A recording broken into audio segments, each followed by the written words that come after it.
الحمد لله نستعينه ونستغفره ونؤمن به ونتوكل عليه ونعوذ بالله من شرور انفسنا ومن سيئات اعمالنا من يهده الله فلا مضل له ومن يضلل فلا هادي له ونشهد ان لا اله الا الله ونشهد ان سيدنا محمدا رسوله اما بعد قال النبي صلى الله عليه وسلم خيركم من تعلم القران وعلمه او كما قال عليه الصلاه والسلام.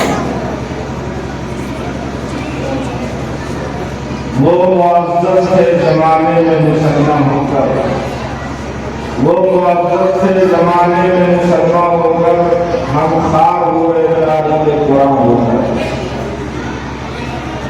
حضرات، وقت کی نزاکت اجازت نہیں دیتی کہ زیادہ دیر تک آپ کے سامنے گفت و شنید ہو سکے. بہرحال جب حکم ہوا تو میں یہ چاہتا ہوں کہ کچھ باتیں آپ کے سامنے آ جائے. اللہ تبارک و تعالیٰ نے جس طرح اپنے کلام کو نازل کرنے کے لیے خطے کا انتخاب کیا اور سینے کا انتخاب کیا، مہینے کا انتخاب کیا، اسی طرح اللہ تبارک و تعالیٰ نے جس سینے میں قرآن کی دولت کو جمع کرنا ہے، اللہ نے اس سینے کا بھی انتخاب کیا. ایسا نہیں ہے کہ جو چاہے جیسے چاہے جب چاہے حافظ بن جائے، بلکہ یہ اللہ کی طرف سے انتخاب ہے کہ جس سینے میں قرآن کی دولت کو جمع کرنا چاہتا ہے، جس سینے میں اپنی دولت کو اتارنا چاہتا ہے، وہ سینہ اللہ تعالیٰ منتخب فرما دیتا ہے اور اسی سینے میں اپنے کلام کی دولت کو نازل فرما کر دنیا کو دکھانا چاہتا ہے کہ کسی کا یہ اپنا کمال نہیں، بلکہ اللہ تبارک و تعالیٰ اتنی موٹی کتاب کو، 30 پارے قرآن کو، 6666 آیتوں کو اگر کسی سینے میں جمع کرنا ہوتا ہے تو صرف اللہ کا فضل ہے، کسی اور کا کمال نہیں. اسی فضل کی بنیاد پر اللہ تبارک و تعالیٰ نے دونوں کے لیے خوشخبری دیا کہ وہ استاد جو قرآن کو پڑھاتا ہے اور وہ طالب علم جو قرآن کو پڑھتا ہے، دونوں خیریت کا مستحق اور مستحق. فرمایا کہ تم میں سب سے بہتر وہ ہے جو قرآن کو سیکھے اور سکھائے. مشہور حدیث ہے، اپنے اساتذہ سے آپ سنتے ہوں گے، مقررین سے آپ نے سنا ہوگا. اس حدیث میں اللہ کے رسول خیریت کا مصداق بتا رہے ہیں کہ دنیا میں سب سے بہترین جماعت کون ہے؟ وہ جماعت ہے جو سب سے بہترین سیکھنے کے اعتبار سے ہے. وہ جماعت ہے جو سب سے بہترین سکھانے کے اعتبار سے ہے. یعنی استاد بھی بہتر ہے اور ان کے شاگرد بھی بہتر ہے. تو ہمیں اللہ کے نبی جناب محمد رسول اللہ صلی اللہ علیہ وسلم کے حدیث سے پتہ چلا اور وہ اعلان فرما دیا کہ تم میں سب سے بہتر وہ ہے جو قرآن کو سیکھتا ہے اور وہ جو قرآن کو سکھاتا ہے. قابل مبارکباد ہے وہ افغان جو قرآن سے پڑھانے کے جیسی، قرآن پڑھانے جیسی نعمت پر معلوم ہوئے اور وہ طالب علم جو قرآن میں پڑھنے جیسی نعمت پر فائز ہو کر کے قرآن کو پڑھا، وہ دونوں قابل مبارکباد ہیں. اللہ کے رسول کے حدیث کے مصداق ہے. یہی وہ قرآن ہے جس قرآن کو مٹانے کے لیے دشمنوں نے جان نہیں کیا. اس زمانے سے لے کر آج تک قرآن کو مٹانے کی کوششیں چل رہی ہیں. ایک وہ بھی زمانہ تھا جب ہندوستان میں عام اعلان ہو گیا تھا کہ قرآن کو مٹا دیا جائے، قرآن کو جلا دیا جائے. چنانچہ 1861 سے لے کر 1863 یا 64 تک ہندوستان میں وہ زمانہ بھی گزرا جس میں لاکھوں قرآن کو جلانے کا انگریز نے سازش کیا اور ہر جگہ قرآن کو جلانے کا انتظام کیا. قرآن جلتا رہا لیکن قرآن کے دیوانے قرآن سے لگے رہے، قرآن پڑھتے رہے.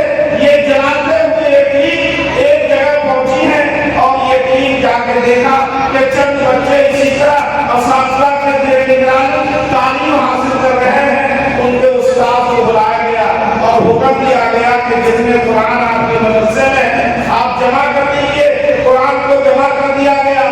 اور ان سے پہلے یہ کہتا کہ آپ کیا کریں گے؟ اس نے کہا میں قرآن کو جلائیں گے، قرآن نہ رہے گا، نہ یہ قرآن پڑھنے والے رہیں گے۔ جب قرآن اور قرآن پڑھنے والے نہیں رہیں گے تو ہم اپنے مشن میں کامیاب ہو جائیں گے۔ وہ حافظہ ایک بچے کو بلایا اور کہا بیٹا پڑھو۔ الحمدللہ سے وہ بچہ شروع کرتا ہے، پورا قرآن پارے پارے پڑھتے چلے جا رہے ہیں، کہیں اٹکتا ہے، دوسرا بچہ آ کر کے رکما دیتا ہے، وہ اٹکتا ہے، تیسرا آ کے رکما دیتا ہے۔ حافظ صاحب کو جلال آ گیا، انہوں نے کہا کہ قرآن کو تم جلا سکتے ہو لیکن جس سینے میں یہ قرآن ہے اس سینے کا کیا کرو گے؟ خدا کی قسم قیامت آ جائے گی، تم اپنے مشن میں کامیاب نہیں ہو سکتے، تم قرآن کو جلا کر کامیاب نہیں ہو سکتے۔ وہی وقت ہے کہ اس نے اپنے مشن کو چھوڑا کہ ہم قرآن کو ختم نہیں کر سکتے، اب اس سینے کو جس سینے میں قرآن ہے انہیں کو ختم کرنا چاہیے۔ چنانچہ اس کے بعد یہ ہندوستان میں وہ وقت بھی آیا کہ تقریباً 70,000 علماء کو پھانسی کے تختے پر لٹکا دیا گیا۔ درخت اور کوئی ایسی جھاڑ نہیں تھی جس پر جو علماء کرام کی گردن لٹک رہی ہو۔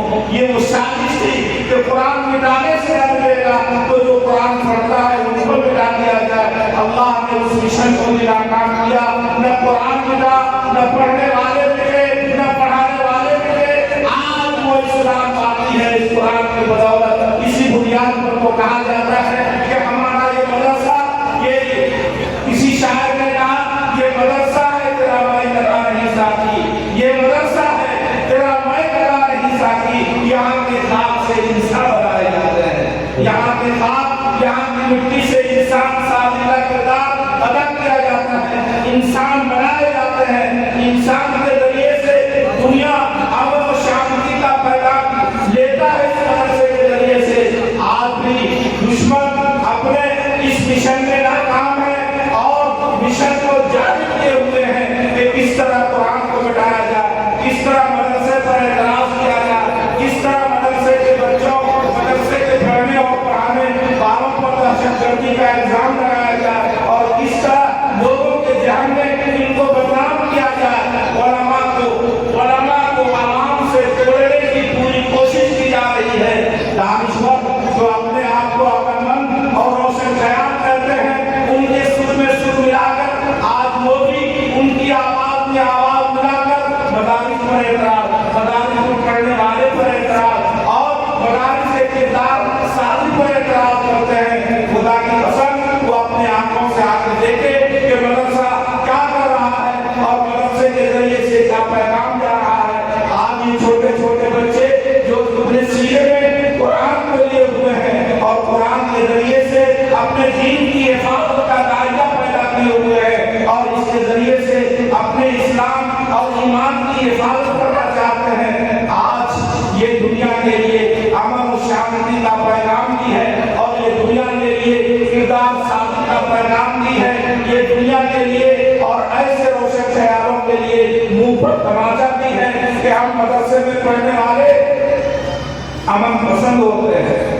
ہم مدرسے میں پڑھنے والے کردار صاف ہوتے ہیں، ہم مدرسے میں پڑھنے والے امن و شانتی کا پیغام بر ہوتے ہیں، ہم مدرسے میں پڑھنے والے ہم ایک ایک فرد کا درد رکھنے والے ہوتے ہیں اور یہی مہتاب بن کر ایک دن یہی ذرہ مہتاب بن کر چمکے گا اور اس کی چمک سے پوری دنیا سیراب ہوگی۔ آج وہ پیغام دے کر یہ مدرسہ احیاء العلوم اور ان کے اساتذہ کرام اور ان کے ذمہ دار اور ان کے اراکین ان کی محنت کا نتیجہ ہے کہ ایک جمع کثیر اتنا بڑا سلسلہ، اتنا بڑا مجمع آج حافظ قرآن بن کر جن کے سینے پر دستار سجائی جائے گی، جس سے سر پر پگڑی باندھی جائے گی اور وہ اعلان کر کے نکلے گا کہ ہم امن و شانتی کا پیغامبر بن کر نکل رہے ہیں، اپنے ایمان و اسلام کی حفاظت کرنے والے بن کر نکل رہے ہیں اور یہ تمام کے تمام پیغام لے کر